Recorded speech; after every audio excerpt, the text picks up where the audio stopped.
Today on the show, we're going to be talking about Damian Wayne. If you didn't know that in terms of appearances, Damian Wayne is technically older than Tim Drake, then this show is for you.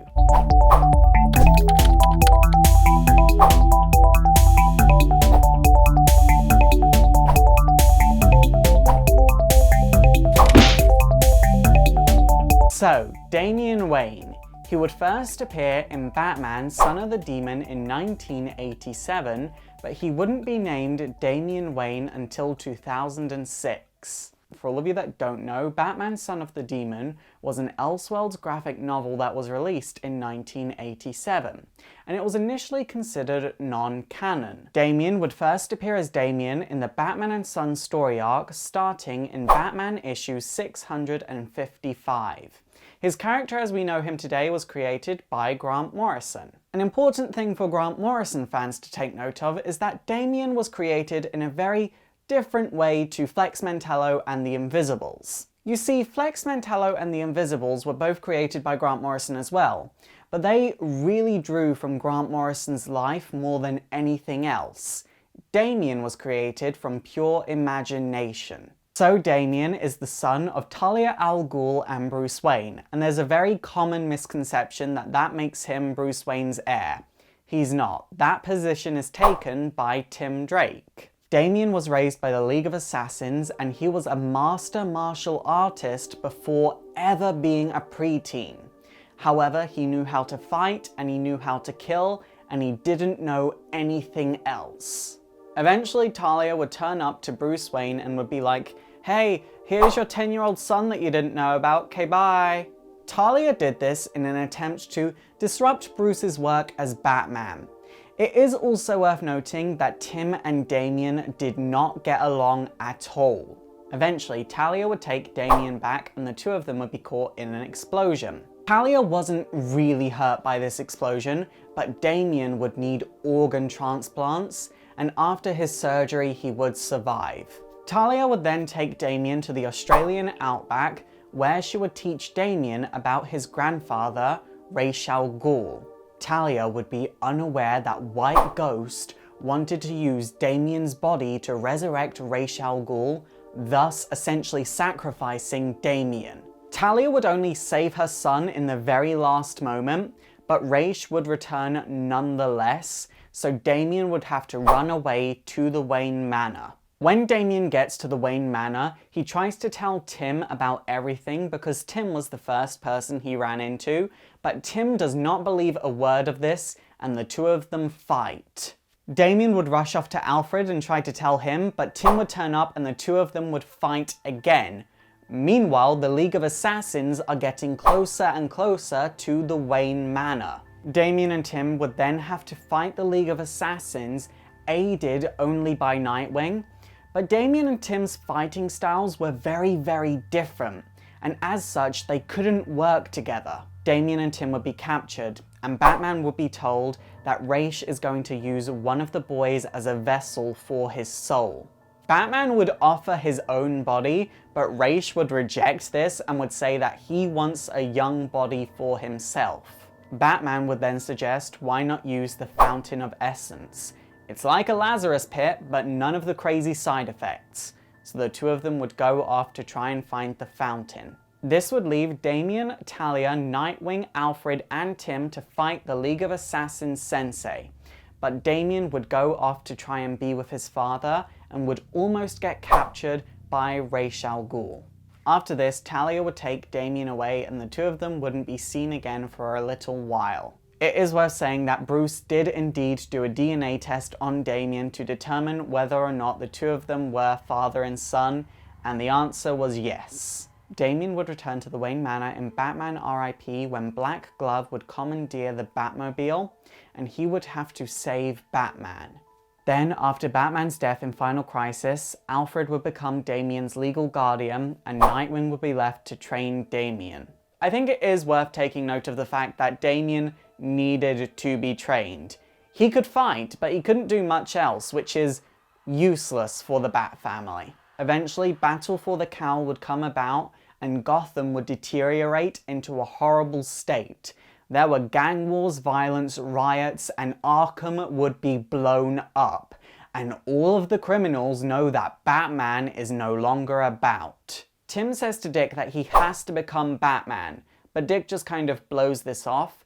So it's here that Tim reveals to Dick that someone is going about in their own Batsuit, violently gunning down enemies. Tim decides that if Dick isn't going to become Batman, he's going to become Batman himself, and puts on the Silver Age Batsuit. While all this is going on, Damian had hijacked the Batmobile, and he would be attacked by Killer Croc and Poison Ivy. It's only thanks to a timely intervention by Dick Grayson that Damian is still alive.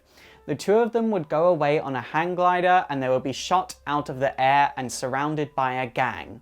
And then the fake Batman would turn up and would gun down the gang. Dick and the fake Batman would fight it out for a second, but then Dick would be like, "I know it's you, Jason." So the fake Batman, who is indeed Jason Todd, would shoot Damian in the chest. Back with Tim Drake, he's now working with Catwoman, and the two of them have found Jason Todd's Batcave. While they're exploring it, Jason Todd turns up and knocks Catwoman out, and Jason and Tim begin to fight. During the fight, Jason asks Tim if Tim will be his Robin. Tim refuses this flat out, so Jason stabs Tim in the gut with a batarang. Damian would have a full recovery in the real Batcave and would go off to rescue Tim. After this, Dick Grayson would become Batman. Dick would assign Damian as his new Robin, and Tim would be incredibly angry about this and would become Red Robin. Now, it is worth saying that the Dick Grayson and Damian Wayne duo was a Batman and Robin team-up like no other. Damian had no respect for Dick Grayson at all. In fact, Damian wanted to be Batman himself. Dick also chose Damian over Tim because Dick saw Tim as an equal, not a sidekick. And there's no point in having your equal as your sidekick. Damian, however, although he could fight, he couldn't crime fight, and he had no people skills, so Dick hoped that by being Robin, Damian would better himself as a person. Damian, however, would eventually try to go after Professor Pig on his own, and would be overpowered by a bunch of Dollatrons and would end up getting kidnapped. It's only thanks to Dick coming in and saving him that Damian survived. It's also worth saying there was a Dollatron whose personality was mostly intact, but the experience had kind of warped her mind, so she became Scarlet and Red Hood's sidekick. Now, soon after a couple of adventures, it would be revealed that Tim Drake was actually Bruce Wayne's legal heir, and Damian was not happy about this whatsoever. Damian actually tried to manipulate the legal system to make it look like he was actually the heir. Of course, this didn't work. Just before Blackest Night, Damian and Dick would be possessed by Deadman, and they would instantly know about the oncoming attack of the Black Lanterns, so the two of them would go off and raid the local army reserve. Defending Gotham would go kind of okay, but not exactly smoothly. You see, the Flying Graysons would be reanimated, so Dick had to fight his own parents. However, naturally the day would be saved, but the details of that are being saved for my Blackest Night video. Talia would begin to clone Damian when she realizes that Damian has totally gone to the side of the Bat family. Damian would retaliate to his mother by saying that he doesn't need to be saved, he chooses to be Robin and he loves being a member of the Bat family. Talia would tell Damian that she still loves him, but he's now an enemy off and no longer welcome in the House of Al Ghul. When Dick Grayson's confidant, Oberon Sexton, turned out to be the Joker in disguise, Damian would begin to beat the Joker with a crowbar to try and get information out of him. However, the Joker then incapacitates Damian with some Joker venom and would reveal that he intends to use Dick and Damian to defeat Black Glove. Who should turn up to save the day but Bruce Wayne, and he would help Dick and Damian defeat Black Glove and the Joker, and after all of this, he would accept Damian as his son. It is worth saying that although Bruce Wayne was back, he wouldn't be Batman again because he was working on Batman Incorporated, so Dick would continue to be Batman and Damian would continue to be his Robin. Dick would notice that there wasn't exactly any progress in Damian's personality growth, so he would put Damian in the Titans in an attempt for Damian to make friends. And this would go badly. Basically, Damian would demand to be the leader, and then on a mission that involved a superpowered teenager that was using his abilities to beat up his bullies, Raven would use her emotion-based powers to calm down this teenager, but then Damian would attack him, and then the teenager would retaliate and go insane. And eventually, Tim Drake would begin to work with the Titans again, thus upping tensions even more because Tim and Damian still don't like each other.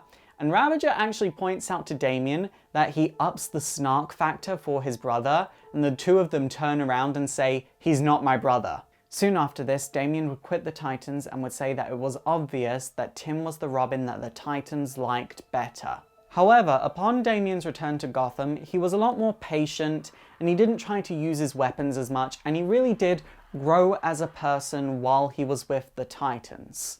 Damian would, however, say that he didn't make any friends in the Titans, but that's okay because he's got a really good friend in Gotham, and that's the only friend he needs. That friend, of course, being Dick Grayson.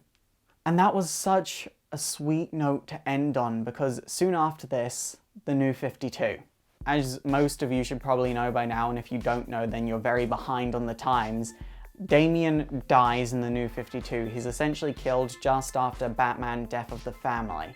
Damian's death was really hard to read, and especially because there was a scene between him and Dick just before he died, so it made it very emotional. Then after his death, I found out that his death had actually been planned from the first moment that he became Robin, which is insane to me because if I knew that, I probably wouldn't have gotten as attached to the character as I did. I really like Damian. He's a character that I would never in a million years want to write, but I really do enjoy seeing his character grow more and more. I know he's going to be back and I really can't wait to see him again, but I really hope that all his growth wasn't all for naught.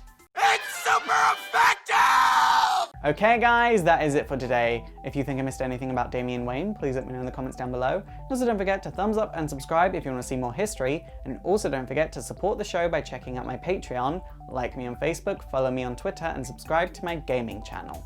My name is Faust, this has been Exploring Comics, and it is super effective.